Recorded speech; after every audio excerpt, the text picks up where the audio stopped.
Field by field, Mazex is bringing Canadian seed to farmers across Canada. Mazex is your source for high-performance soybeans and grain, silage, and grazing corn hybrids. Visit mazex.com to find your local Mazex representative.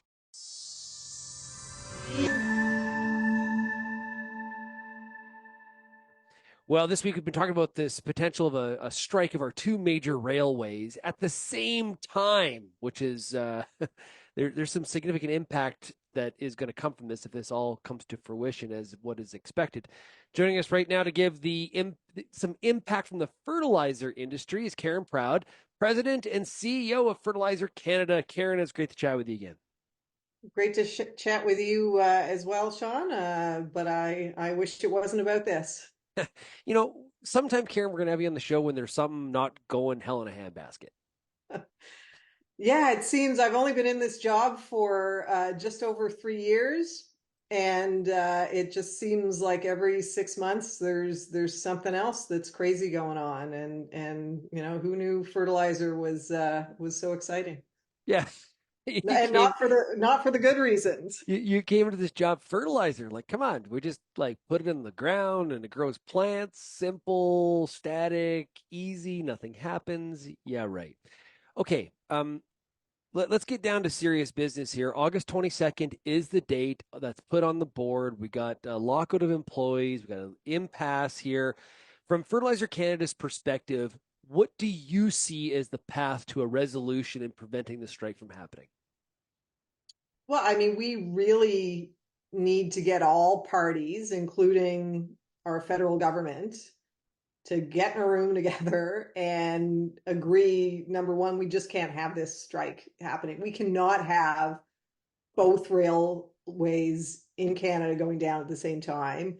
There needs to be some resolution. I mean, we fully support collective bargaining. We agree that it's the best way to come to a long-term deal, but the government needs to step up and make sure that this strike is prevented. And they have the tools to do so. I think we need a willingness among all of the parties to resolve this. There's a lot of, especially in Western Canada, there's a lot of fall fertilization that happens. Yeah. So give us some what ifs here. How impactful would both railways not moving cars, what impact would that have on the fertilizer industry and farmers?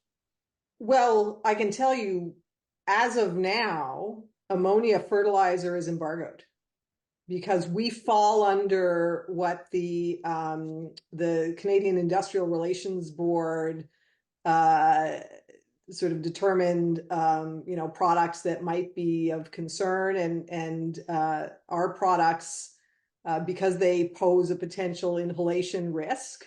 The railways have embargoed those products. So the ammonia products are not moving today. So we may as well be in a strike position right now with regards to those products. And as you said, there's a couple of times a year where we really rely on the availability of ammonia products. That's in the spring and the fall. In particular, our Western provinces are more affected because our Eastern provinces bring in a lot of product from overseas, but our Western provinces rely on the products that are produced in this country. And so if we do not have enough stock at sort of the distribution areas at retail for farmers, we are stocking up sort of now to replenish stock for the fall. If we don't have enough, it means we miss our fall fertilization time frame. And as you would know, and as most of your listeners would know, when it comes to fertilizer, we really need that unique window of time before a frost in order to be able to apply fertilizer and have it be effective. And if we lose that window, it means we're going to end up losing productivity next year. And then there's this sort of knock-on effect where if we lose productivity next year, there's an effect on production that has an effect on food security that has a global effect, and it goes on and on from there. And so I think it's not unreasonable to say that any of these disruptions can end up with a significant effect on global food security. There's not a tremendous leap from fertilizer application to food security. A lot of times we think about rail in Canada, especially from the Western perspective, we think, getting product to port. But Yes. there is also a huge component of getting product into the country as well. Farm equipment's a good example of that. From a fertilizer perspective, let's think about the going south component of this. What impact does this have on the American farmer and their access to product if these two railways strike?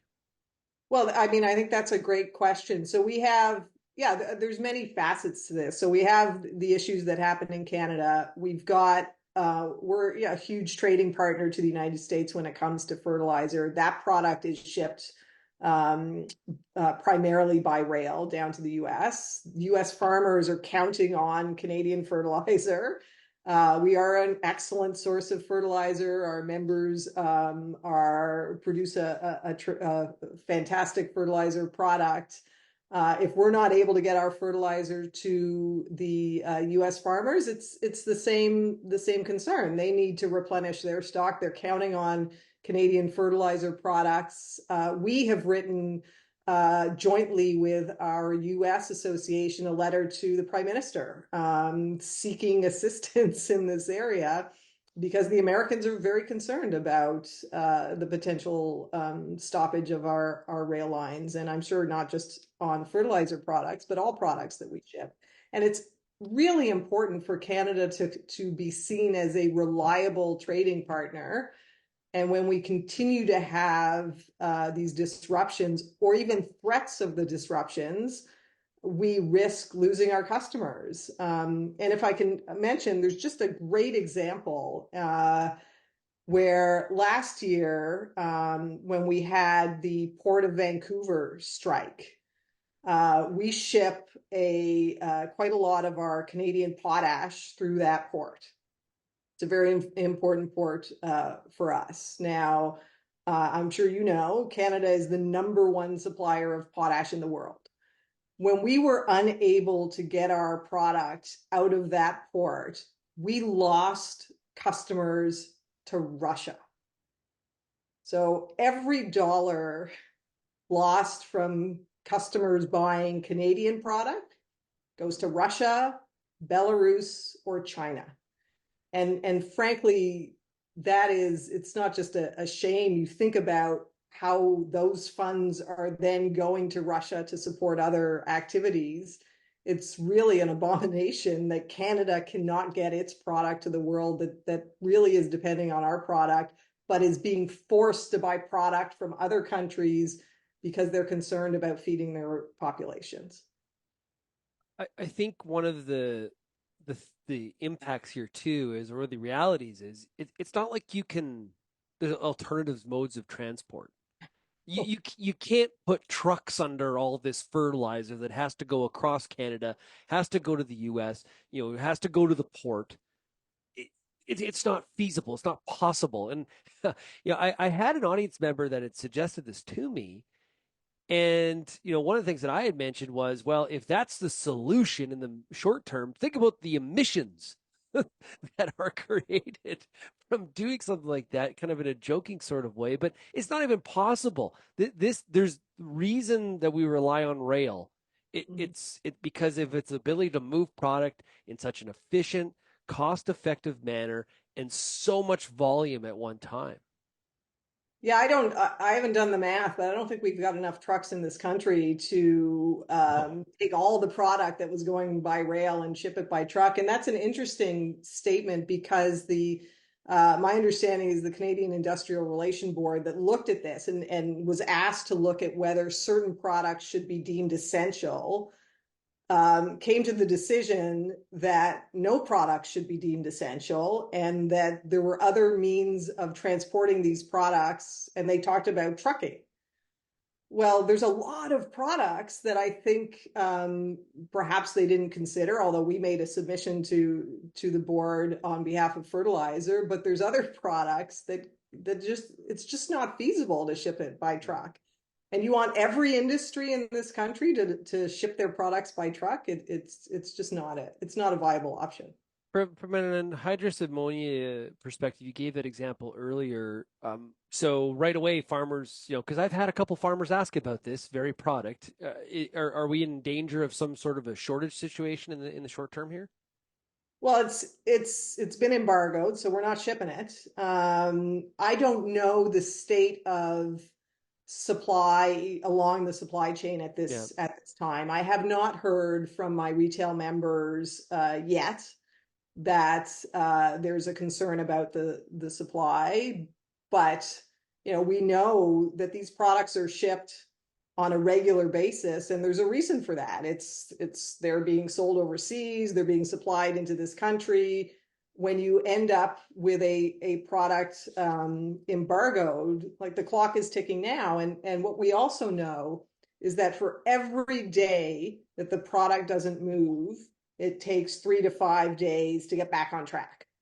And I don't want to cry wolf because I haven't been told yet that there's a shortage situation, but we can't rule that out depending on how long this lasts, how long the embargoes last, and what happens on the 22nd.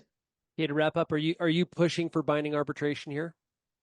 We are asking the government to look at binding arbitration. We are also asking, and this is a longer term ask, is to make fertilizer products essential products where they must be moved if no matter what. Our contribution to food security, I think, is clear, and our timeliness of needing this product when farmers need it is clear, and the government needs to step in and do something. Karen, really appreciate you joining us here today on Real Ag Radio. All the best to you. My pleasure. Thank you.